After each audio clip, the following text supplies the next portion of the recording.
Hey there, Hoops fans. How you doing? I'm doing good. It's your boy Jonathan Macri with you for an earlier than usual episode of NBA Takedown. Apologies for the 10 a.m. start time today. I am taking the full blame for this one, although I think it's for a good reason. I'm going into the city a little bit later to film something for House of Highlights, in which I will be playing the role of the OG, which stands, Sean, with a W for Boomer. That's what it stands for. what is the actual? Because if you gun to my head, OG, I know the O stands for old, right? No, it doesn't. It doesn't.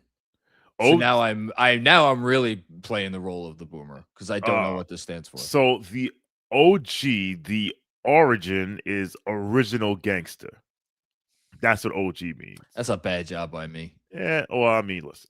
Sorry. Listen, So even given my deficiencies, which need not be expounded upon in this venue, that's a bad job by me. and it was a name given to To an original gangster. the older gentleman in the hood who may or may not have partaken in some type of organized activity.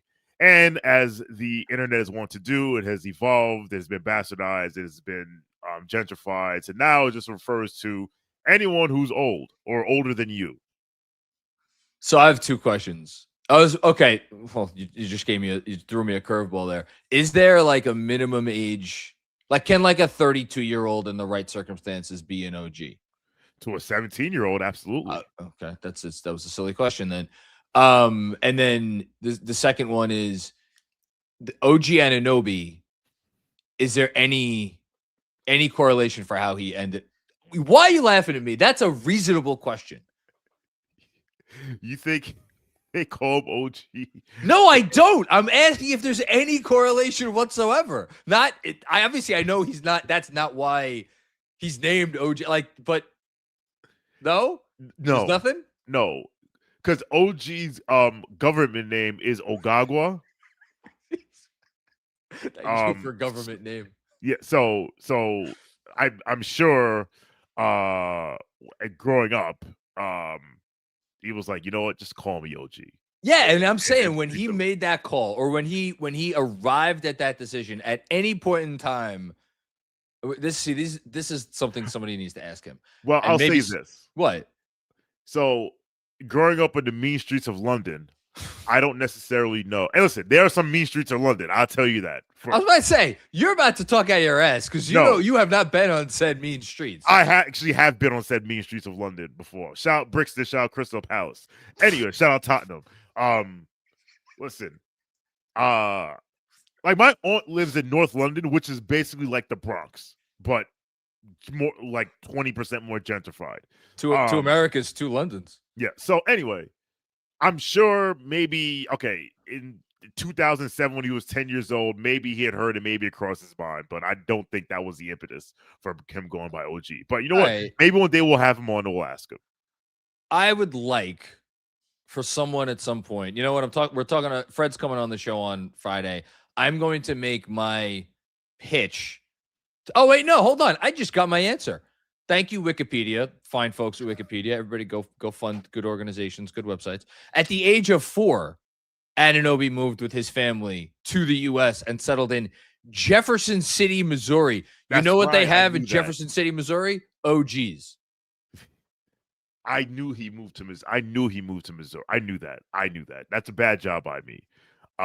Thank you for copping to the bad job. We've gone off the rails, and we don't have a long time for today's episode, so I am going to get us back on track with the takeoff. 2, 1, 0, ignition, liftoff. All right, the NBA played its 2 quarterfinal Eastern Conference Cup games last night. We watched both of them. I watched much of Knicks Raptors with you. Shout out to rest in peace, Playback. Excuse me. Shout out and rest in peace to Playback.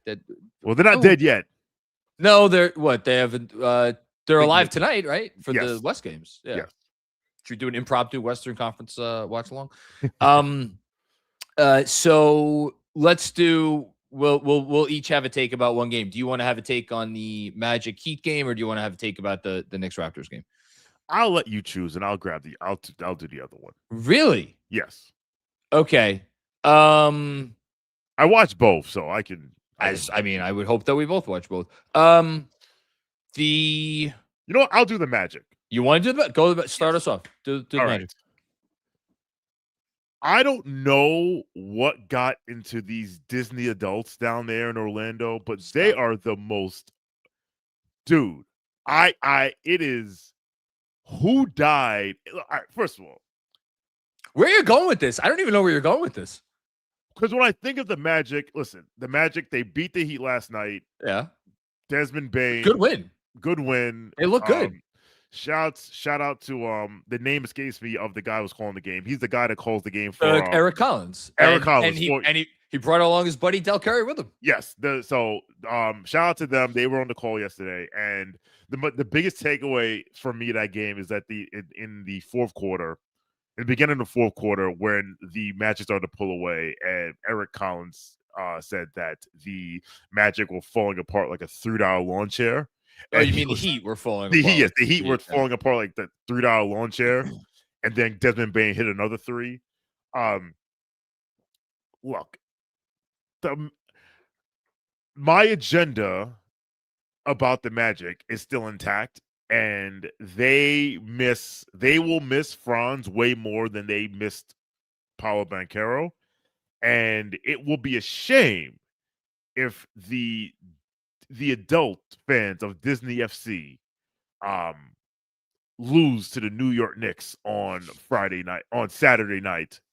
That's your take? It would be a Vegas. shame if the Magic lost. Honestly, I'm just like, I don't know where these Magic fans came out of nowhere this week, and it's like Franz Wagner, people are afraid of him, and they just become annoying. But the game, whatever. Like, and shout out to Danny Green, who said the Knicks don't want to play the Heat in the Cup semifinal. Well, guess what?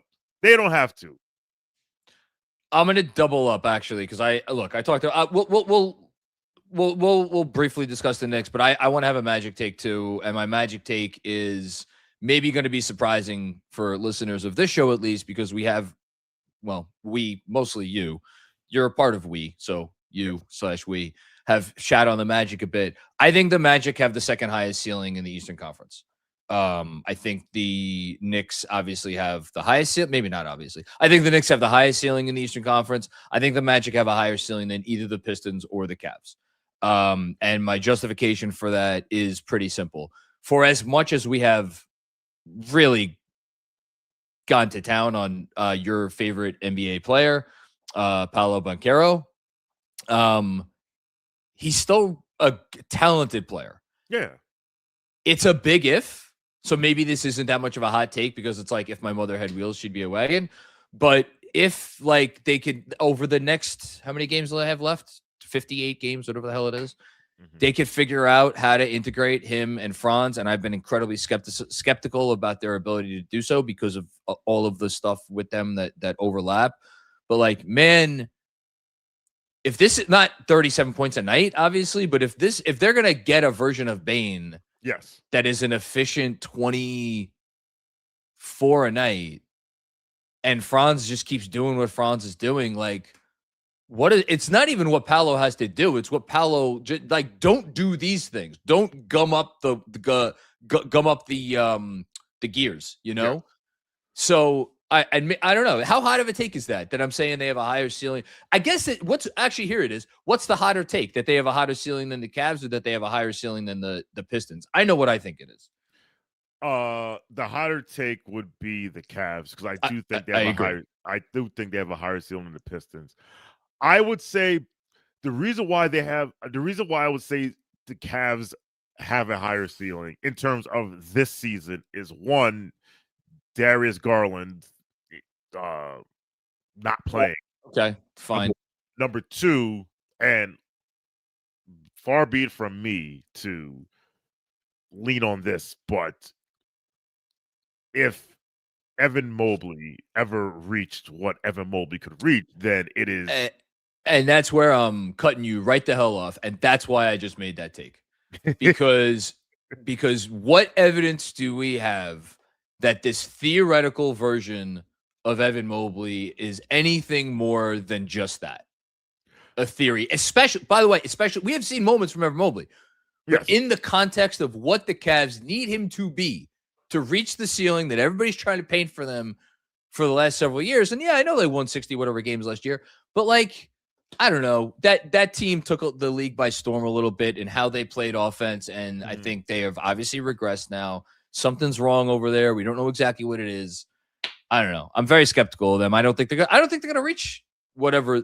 If I don't believe a team could reach their ceiling, then their ceiling by definition decreases. That's it. That's fair. I would say, but I could also apply that to Paolo Banchero because sure, fine, very fair. Like it's like all right, because the book of him has been like if he shoots better from three and he becomes more efficient, then and it's like, well, I'm not holding my breath for that. Exactly. I am optimistic that they will be able to overcome his inability to hit threes if they continue along the offensive path. And mostly I'm making the take because I think they're one of the three best defenses in the league, behind Oklahoma City and Houston. I think they have a higher defensive ceiling than Detroit. And I think they have a higher offensive ceiling than Detroit. So that's pretty easy for me. You know where this conversation should be taking us? It should be taking us the fact that we're arguing about the fucking Pistons and the Cavs and the Magic and whoever else. To piggyback on your point from Monday, Shawn, guess who the clear favorites in the East are? Look, man, you said it already. So yeah, I said it. And the reason why that would have been my take today, but I said it on Monday. You said it on Monday. You were ahead of the game. Good for you. And funny, I saw a article on ESPN.com recapping the game, and it said the Knicks are finding their identity, and Jalen Brunson said they're figuring out who they are.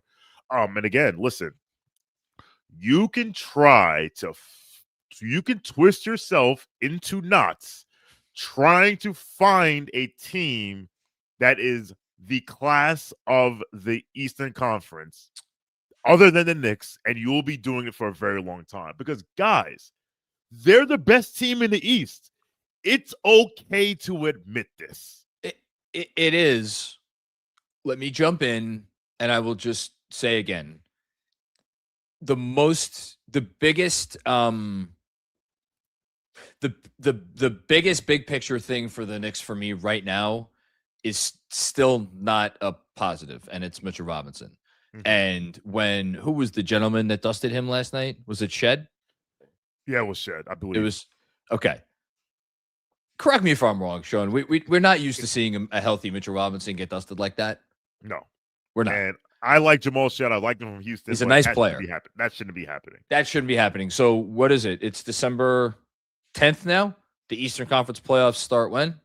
April 15th? 15th. Whereabouts? So we have 4 months to get Mitchell Robinson right. Okay, what's his name? Casey Smith is the head of our head trainer. Head trainer. You got 4 months, man. 4 months and 5 days. Yeah, figure it out. Something ain't right. Something ain't right. So figure that out. Once they figure that out, then I will drink. You serve me all of your Kool-Aid. I'll drink all of it. Even me, Mr. Pessimism, Mr. Like something's gonna go wrong. I'll drink all the Kool-Aid. I won't drink any Kool-Aid until Mitchell Robinson gets to 40% shooting from the free throw line. I don't even. Okay, that's a secondary concern for me, that's probably not a great sign. That the fact that he's shooting 20% from the line. No, 17. No, 18. He got to 18. He got to 18 yesterday. But like as I said, are you sure? I think it's hold on. We're gonna look this. We're gonna go to. We're derailing the show. Actually, you're right. He was 17, and then he went like 1 for 7. So he might. No, he was. Hold on, sir. He was 2 for 8. He is currently shooting 20% each. Okay, he's at 20%. He's at 20. The fact that going put respect on my man's name. He's making 1 out of every 5 threes. Free throws. What it is? Yes. Oh my god! But if he was making 1 out of every 5 threes, then we could all. The fact that somebody can go 2 of 8 and get up to 20%. He shot 2 of 8 and he went up to 20%. Wait, no, hold on. The math doesn't. We're not going to have a. He was 17% yesterday when I looked. He was 17%. I believe you. But he shot 2 of 8. If he was below 20% yesterday, and he shot 2 of 8 yesterday, he should not have been able to get up. That's not how math works. He should not have been able to get up to 20%. 2 of 8 is 25%. Oh my God! Yes, it is. You're right. I can't do math. Oh my God! How embarrassing! Thinking it was 20. You're probably thinking it was like 20% yesterday. No, I wasn't thinking. Yeah, he shot 25% yesterday, and that got him from 17 to 20. And as I said in our group chat, teams are just going to foul him off the floor.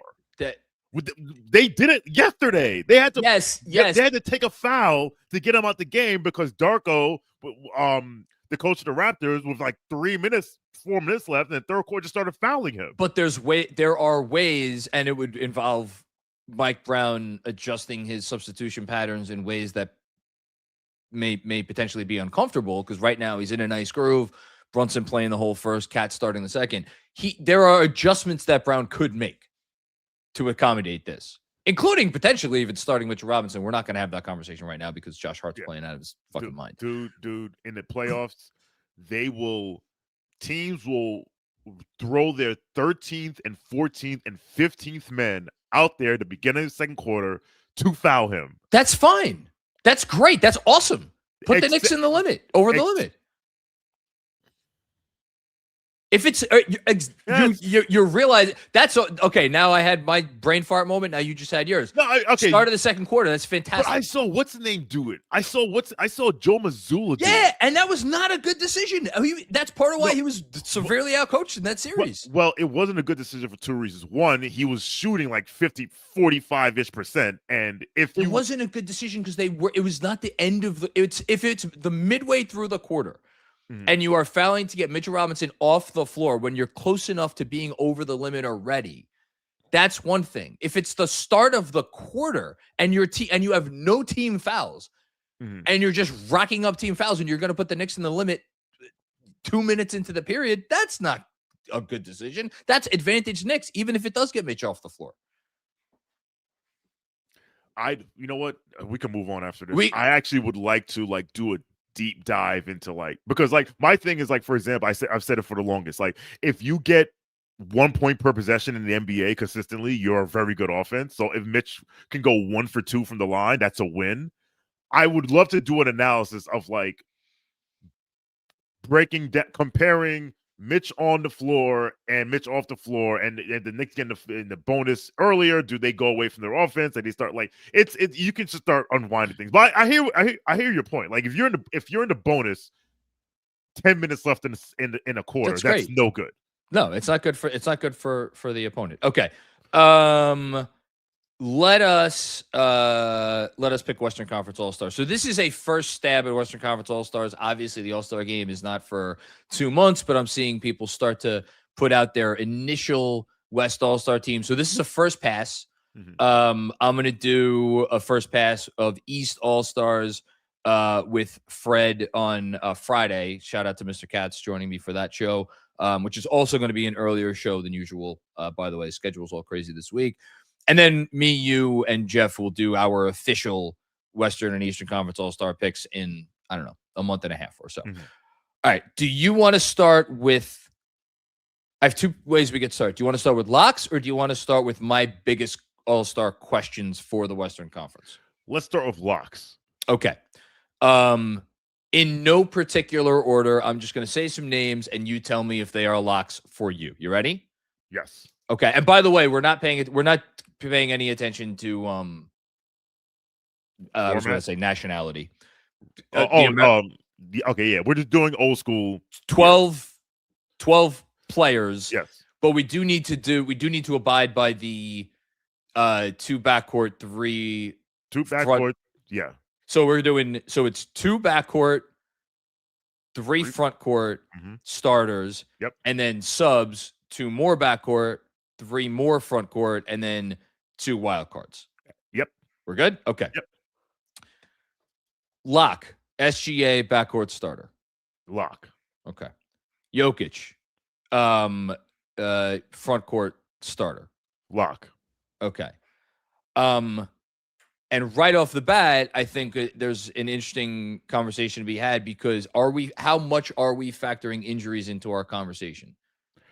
I'm glad you brought that up because I know who you're talking about. Because the next name on the next two names on the list have both been hurt for a period of time. I don't think it's appropriate to, unless someone's played like 10 games. Who's the other name? Obviously, the first name is Wemby. Who's the other guy? Luka. Yeah, I didn't even think about that. Okay, I have him as a lock. You have Wemby as a lock. So I have both of them as lock because you know what I Right. said to myself? If Wemby plays, he's going to be an all-star. Like, So there's no like, oh well, but here's what we're 12 gonna games do. out of 20, 25. We're gonna put out what the games played is for certain players, and just have it out there as a thing that needs to be discussed. Now, Wemby, have you seen whether or not he is? Let's look up actually right now. Well, I know he's not playing tonight. They've already ruled him out tonight. They've already ruled him out. Okay, thank you. I was actually not aware of that, but that's good to know. So that means that he will now officially have missed half of San Antonio's games because he has played in 12 basketball games, and tonight is their 24th basketball game. We're still going to put him as a lock. If he plays, he's getting it. So we're doing. You texted me earlier today. This isn't will. This is should. No, you're right. And I struggled with Wemby for like 5 minutes, and partially because, and we'll get to it, I don't know about you, but the forwards, there aren't that many forwards who are like, oh yeah. So there's some names I wrote down. I was like, am I going to put this guy in as a forward? So I am not prepared to say that 12 games of Wemby in a season in which some teams have already played 24 games, even what he did in those 12 games, I'm not prepared to sit here and say that he is a lock Western Conference All-Star. This is not saying he will not get in. He is obviously going to get in. That's not the conversation. We are picking the 12 deserving players, to be very clear, which is why the way I want to go before we even get to Wemby or close to Wemby is with Luka. Luka has played in 17 games and is averaging 35 fucking points a game and is awesome. So yes, 17 out of 23 is fine. That's fine. So Jokic is all-star backcourt starter lock. We're good? Luka, yes. Luka, sorry, what did I say? Yeah, you said Jokic. Oh, sorry. I meant to say Luka. Okay. And for the record, I had my Wemby discussion. I didn't have him in the starter. I had him in the bench. Like, because to your point, he's played 12 freaking games. So let's hold off on it. Let's hold off. My next lock. This is funny. I think I have to go to the bench for my next lock. Oh, you do? Yes, you do. My next lock is Anthony Edwards. He wasn't mine. I didn't have him as a lock. So who's your next lock? Well, for the bench. Well, no, because I'm saying if we're doing in order, my next lock all-star would be a West backcourt player. It would be Anthony Edwards. So that's why for me, he has to be on the bench because we already have SGA and Luka in the two backcourt spots. Mine is Steph. Steph is a lock for you. Yes. Although now we're coming at the games played thing is a thing, but like he's playing. Hold on, 16 games played. He's averaging 28 points a game, which is the most points that Steph Curry has averaged probably in a few years. In a while. That surprised when I looked that up. He hasn't averaged this much since 2023. I have it. Yeah, 22. So the last two seasons he hasn't averaged this much, but 27.9. That's a lot of points. His effective field goal percentage, which is not everything, but it's an interesting number, 59.2. The last 2 years, he was obviously an all-star both of those years. He was at 57.2 and 57.3. So he is comfortably exceeding his efficiency from the last 2 years. He is averaging currently, this is notable to me, the second highest three-point attempts of his career, and he is hitting those three-point attempts at a 39.1% clip, which, if you add it all up, the gap between his made threes per game, which is 4.7 threes per game, and the second place guy, Donovan Mitchell, shout out to Donovan, we love Donovan here, is the same as the gap between Donovan and the guy who is in 12th. Shout out to AJ Green. We love AJ Green here. That's pretty good. It's pretty good. Okay. You want to, so how about do you want to just do Steph and Ant as our lock reserve backcourt players? So you know what's funny? Yes, because when I was unless you're going to argue Ant shouldn't be an all-star. No. I have him as an all-star. It's just that I had him in my wild card, but I was just writing down names in order, and then I was like, oh, I forgot about Ant, and I wrote down Ant. Who did you hold on? I'm going to try to guess now who you had as a more deserving or a more like forward front of mind West all-star backcourt player than Ant. Let me see if I could guess this. There's a guy that's playing very, very well. Did you have Reeves ahead of Anthony Edwards? No. I actually have Reeves as the other wild card. All right, we're gonna put off Reeves for a second. Who do you have? I'm actually really struggling. Who do you have ahead of Ant? Big Jim in LA.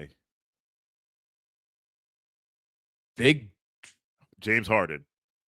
Oh, come on. His team stinks, but he's playing. He is playing. Don't tell me he's not playing well. Don't. I'm not. His team stinks. Granted, and his team stinks.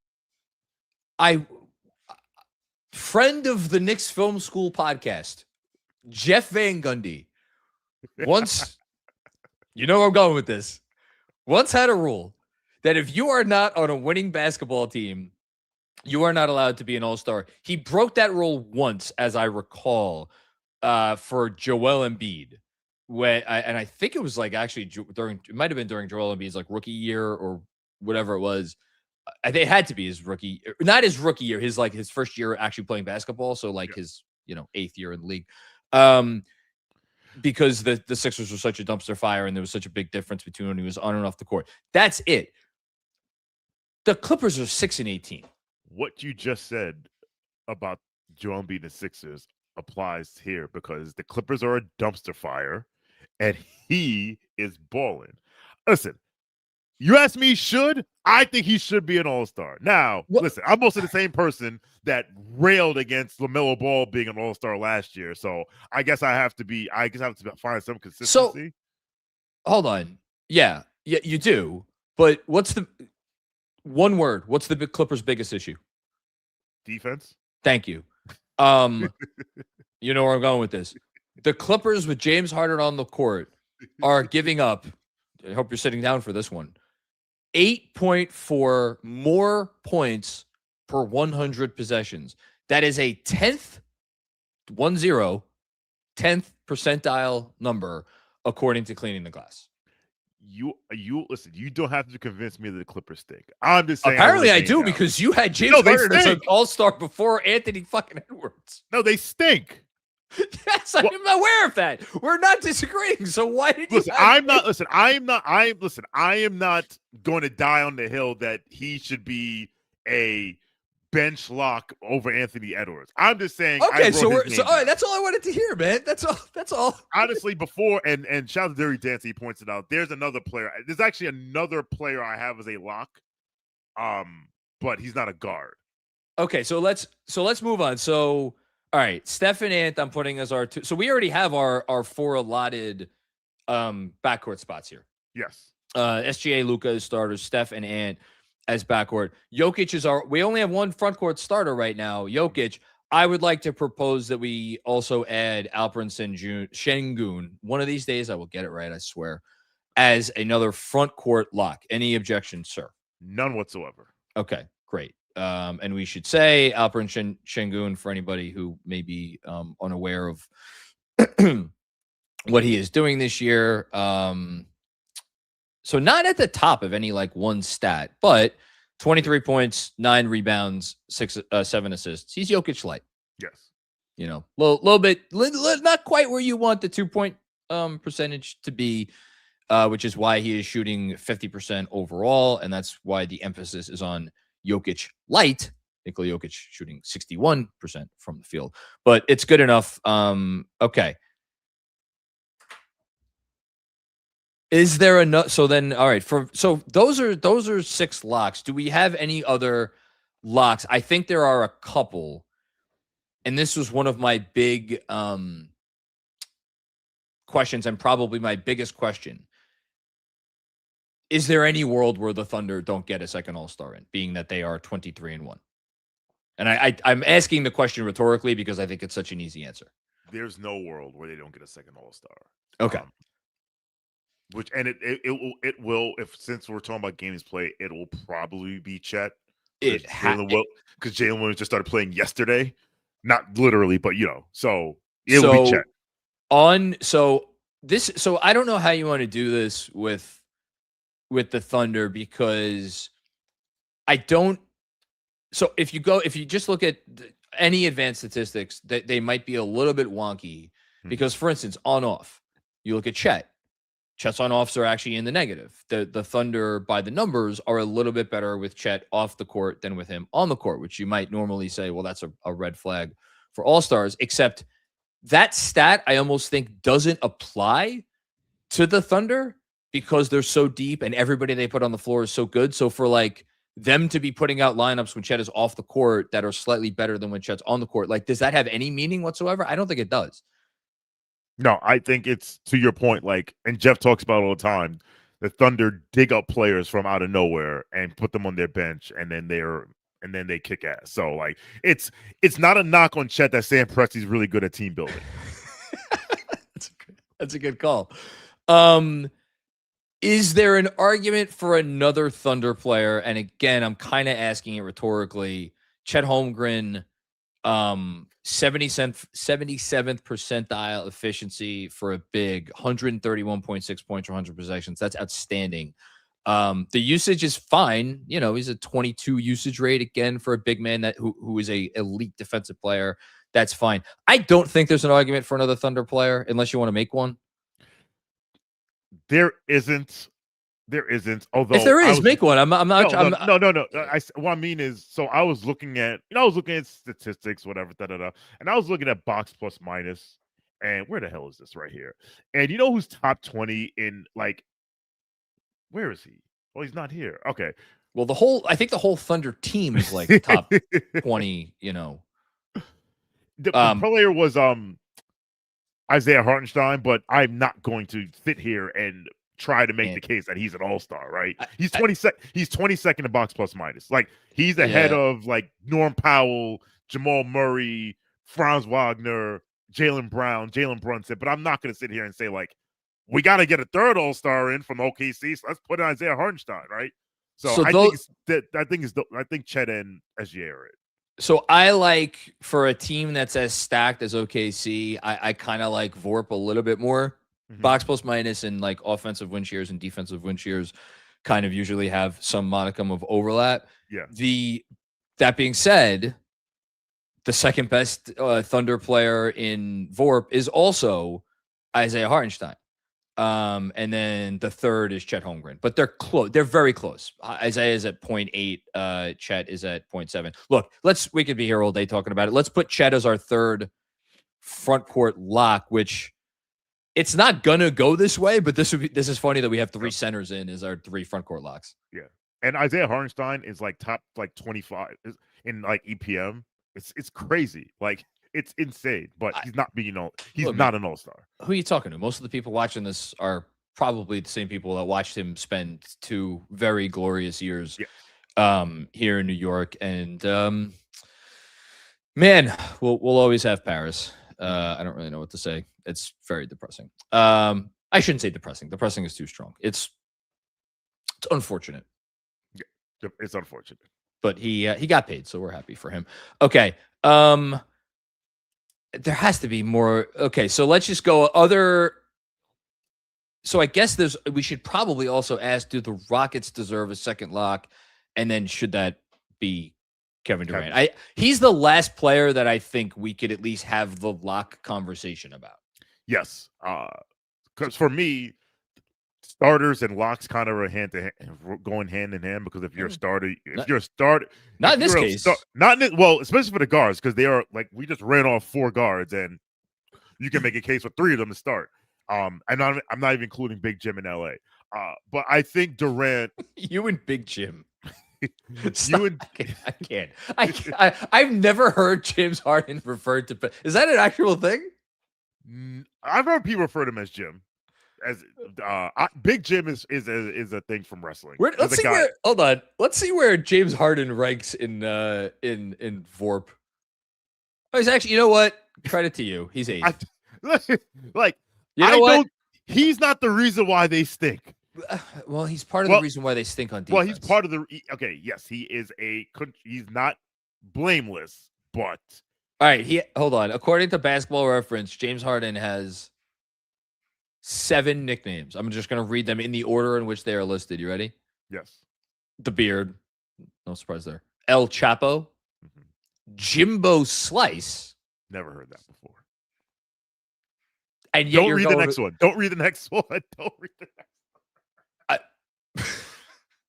So the fact that I don't know what this means, neither do I. Then why shouldn't I read it? Okay, go ahead. Honey bun. Wait a minute, I think I just figured it out. Uno, the system. I've heard the system, and then St. James. St. James is not a real thing. If St. James is the thing, then Big Jim should be a thing. If Honey Bun is a thing, then Big Jim should be a thing. You know what? We talked about scheduling during the week. I want you to make an amendment to your busy schedule today or tomorrow and email the fine folks at Basketball Reference and say, sirs, you have an omission here. This is the most ridiculous episode of the show we've recorded yet, which is saying something. Kevin Durant, 95th percentile usage, 84th percentile efficiency, and 83rd percentile assists for a wing. Interesting. Basketball, Cleveland Glass all over the place. They've had him listed as a big the last few years. They've had him listed as a forward the last few years. Kevin Durant's awesome. He's a lock. So he's going as one of our 3 front court reserves. Mm-hmm. Okay. I think we might be done with locks unless you have. No, we're done. We're done. We're done with locks. Okay. Let's go back and forth. Let's toss names out there. Do you want to toss out James Harden as your name? Sure. I got 2 names I want to toss out there to get you all riled up. That one of them is James Harden. Is the other one going to get me more riled up than James Harden? No, but that's because James Harden is a bit more polarized player than this guy. No, actually, I'm hold on the James Harden hater scale. I'm lower, generally speaking. I'm just shitting on it because it's the Clippers this year and they stink. Yeah. So there's another player who's also on a bad team. But you want to talk about Laurie? No, not Laurie. Okay. All right. Who? Denny Avdia. All right. So I'm looking at it right now. Denny Avdia, 26 points a game. Very good efficiency, 48, 38, 81, 7 and a little bit more than 7 rebounds a game, a little bit more than 6 assists a game. So you said bad team. They're 9 and 15. They're 9 and 15, and they are 10th in the conference. Well, it's interesting. See, this goes back to my discussion about the Western Conference being treated like the SEC. Being 9 and 15 in the West is okay. Being 9 and 15 in the East is, oh my God, contract the conference. Like, they're bad. You are, as a wise man once said, you are what your record says you are. They're 9 and 15, and the West is not exactly this murderer's row that we told it would be.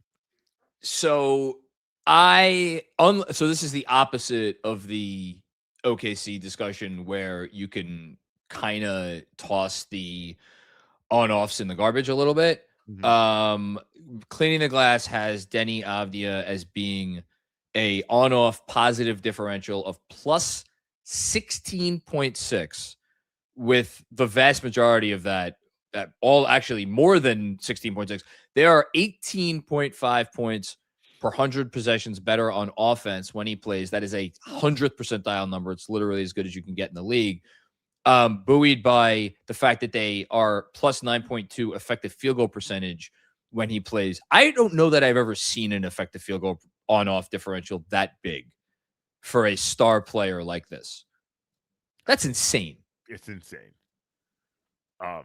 That's why I said like Denny.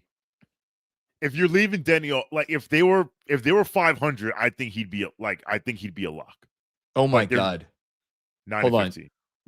When he sits, do you know what their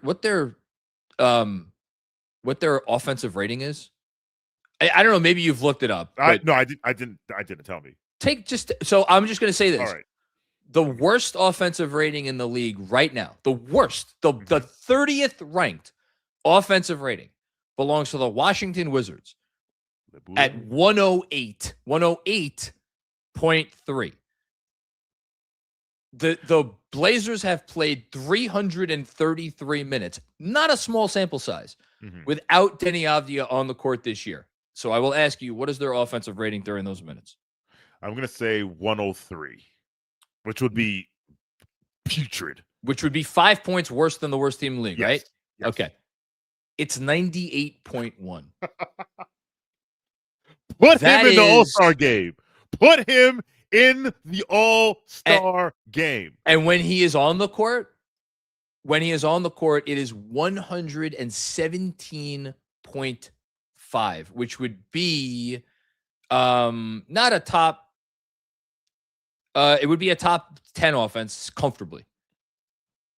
Okay, Denny's in. So Denny gets another front court spot. So we have one more front court spot and two more wild card spots to go. We gotta finish up because I gotta get out of here pretty soon. Do you want to do the Reeves convo now? Let's do the Reeves convo. So where are his stats at the moment? Coming off a rough one, to be clear. He is at 28 and a half points a game. It's crazy, man. Yes, it's insane. It's really nuts. He's at 28 and a half points a game, 5.5 rebounds, almost 7 assists. For the 2 seed. For the 2-seeded Lakers, he's taking about a little less than 8 threes a game. He's hitting 37%. We know the degree of difficulty on those shots. Man. LeBron James is his release valve in a double team. Like he's his LeBron James is sending screens for him. He's the role man. He's an all-star. And I was a person that was like, well, never win anything with Austin Reeves as their third best player on a championship team. And he said, tell me to go to hell. He's an all-star. And I know he's a Laker and the Lakers get, smoke blown up their rear ends, but and then again, it's like, to me, on a team like the Lakers, who are do not exactly scream amazing depth, his on-off is actually better than Luka's. It's plus 10.7 per 100. And believe it or not, funny enough, a lot of that comes on defense, which that makes me think that number is maybe a little bit noisy. Yes. I'm not going to sit here and argue about Austin Reeves. He gets one of the wild card spots. So maybe give or take a Denny. I hope people recognize Denny, especially given the statistics that we just rattled off. And like, if you just watch the Portland games, it's like he is their team. He is their team. I think most people will have these 10 on their teams. Yes. The irony of you telling me that Denny Avdia stat of their on-off worse than the Wizards is that the Wizards drafted him. That trade's it's just gonna age. It's just gonna age like milk left out on the fucking sidewalk on a July day. It's just not gonna be okay. I am gonna throw out names and I'm just gonna write the names down and we're just gonna have to pick a couple of these names. And again, we are doing who deserves to be an all-star at this point of the season based on what they have done already. So I am not writing down the name of LeBron James. No. Who, for anybody who may not have watched it, I put out a little 3-minute video on the NBA Takedown YouTube page. I also put it on my Instagram. I'm going to tweet it out a little bit later. I have some thoughts about Mr. Rich Paul going and trying to torpedo the Lakers' found success this season. Him and LeBron James need to shut the fuck up. I will just listen. Any pushback there?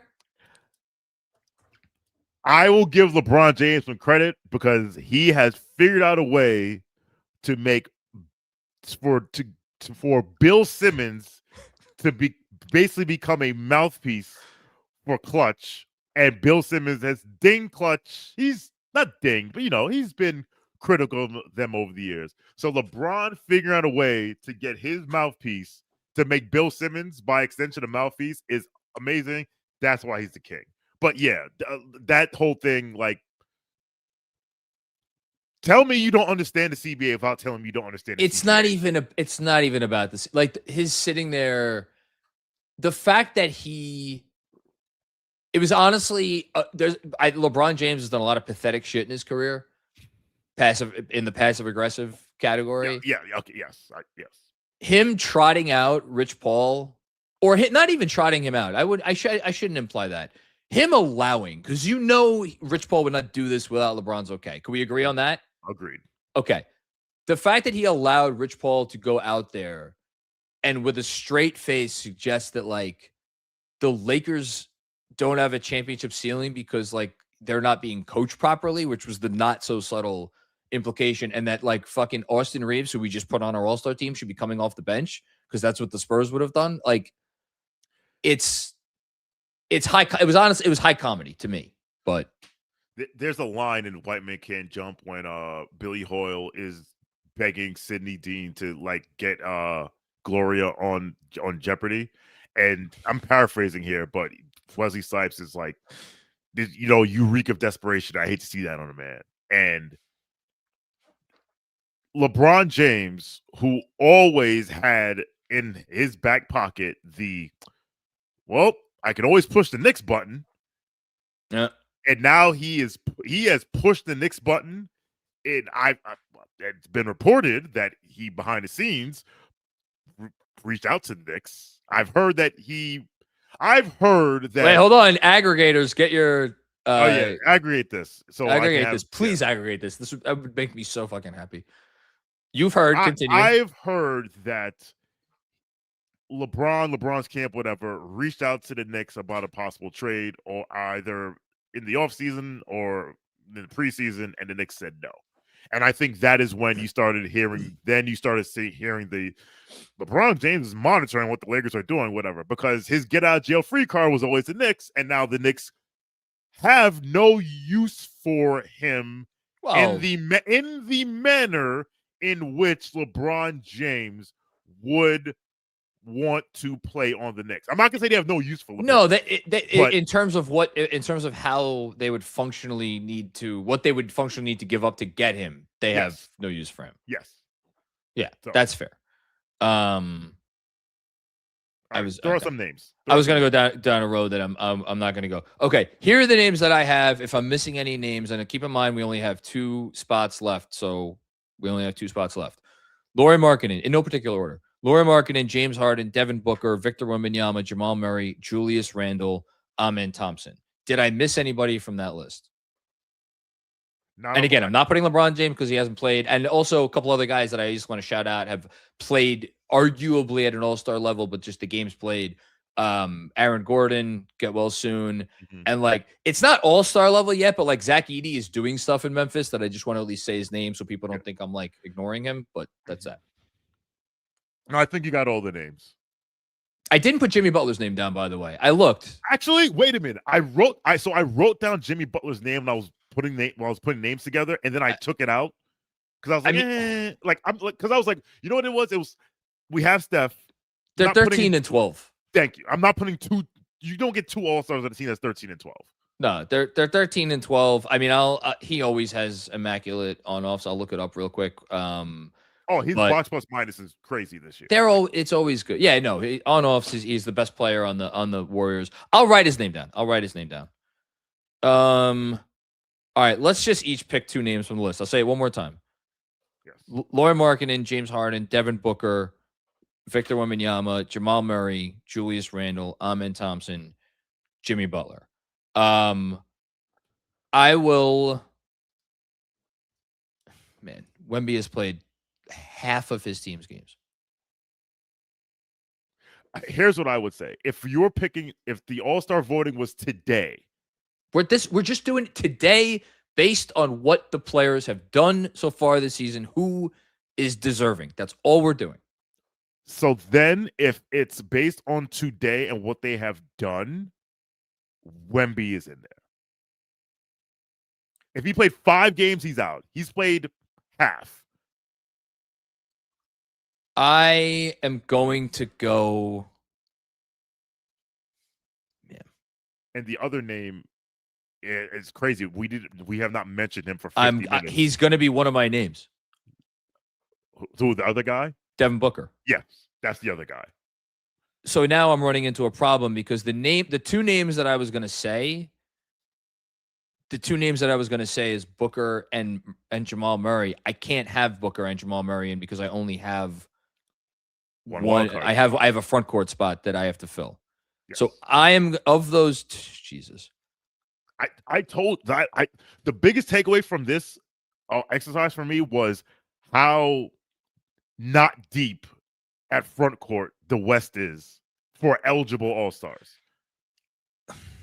Because like Jimmy's not there, LeBron's not there. We're having this Wemby issue. Kawhi doesn't play. All right, I'm going. The first name I'm going to write down is Booker because the Suns are too good of a story, and I know it is a team thing. I know the coaches mattered a lot. I know their team toughness, team don't quit. I know Colin Gillespie should get the MVP. The whole thing. I have to go with Booker. You need a sun for your other planets to orbit around, and yes, and I understand. And I swear to you, it didn't even occur to me when I said the words that I was talking about the Phoenix Suns. That's awful. I need sleep. I'm going to be great on camera later today for House of Highlights. Really, I'm still going to go with Booker, and I know they just won a game without him, and it was an impressive win over the Timberwolves. I'm still going to go with Booker, and then I need a front court player. So it's either Wemby, Laurie, or Jimmy, or Joe. To disrespect, or Julius. Am I really giving the Timberwolves 2 All-Stars? I don't know that I have it in me to do that. Julius is a 23, 7, and 6. He's been really good. Listen, he's bought. Like every time you watch them, it's like, yeah, there's some of the Julius stuff that we have come to know and love. I say with tongue in cheek. It's optics. People that don't like Julius because he has terrible optics. But Jimmy Butler is 5th in the league in box plus minus this year, or 6th. This is crazy, dude. He's up there every year in those statistics. Can I stick Austin Reeves? I can't stick Austin Reeves in the front court. No, don't play shenanigans. Don't play shenanigans. The takeaway from this is that the front court players in the Western Conference are not as deep as we thought they were. It's top heavy because it's Şengün, no particular order. Şengün, Jokic, Durant, Chet, and then it's a drop off. And now the fact that we are literally considering putting in a guy who's played half the games this year tells you, dude, how not deep it is. The Spurs have a better record by a half a game without him. They're 8-3 without him. They were 8-4 with him. I'm not putting him in. I'm just not putting him in. All right. And I don't want to put Laurie in because his team is 8-14 and like there's winning going. Am I really putting Julius Randle on my All-Star team? It's either Jimmy or Julius then. But then again, you read but then again, listen, you read off the numbers. Like he's playing well. 20. What is it again? I'm not putting Jimmy on. This is between Laurie and Julius for me. Wait a minute. Julius is shooting 50% from the field and 36%. Put Julius in. I didn't realize he's shooting 50% from the field. Hold on. I want to see one thing really quick. And he's shooting 83% from the free throw. No, he's having a really good year. He's having a really good year. He's assisting on 26% of Minnesota's made field goals when he is on the court. That's just an outstanding number. All right, here's the tiebreaker. Leads the team in on-off. 89th percentile. They are 16.3 points per 100 possessions better when he plays. That's insane. All right, congratulations, man. Julius Randle, you are a Jonathan Macri way too early Western Conference All-Star. Here's what I would tell you. If Jaden McDaniels, who is a NBA Twitter darling and NBA media darling, if he had these numbers that Julius was putting up, it's over. It's game over. It would be tearing down. They would be yelling from the rooftops that this guy's an all-star. No, your argument is that Jaden is like what does on.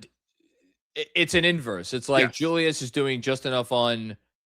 Actually, we're not sitting. I'm not going to make a case for Jaden McDaniels, but you could argue that Jaden McDaniels is actually better on offense than Julius is on defense. And that Julius on offense is essentially equivalent to Jaden on defense, which gets into the whole conversation about do we value defense enough in the league? We're not having that conversation today. All right, I'm going to read off my 12, and then you'll. So who are you going with? You didn't make a pick. No, I'm going with Julius. I'm saying Wemby off. Are you doing so? Who and then who's the last wild card? Are you going Booker? Or are you going your guy Big Jim? Excuse me. I'm going. Or Wemby? Do you want to? Oh wait, no, you're going Wemby.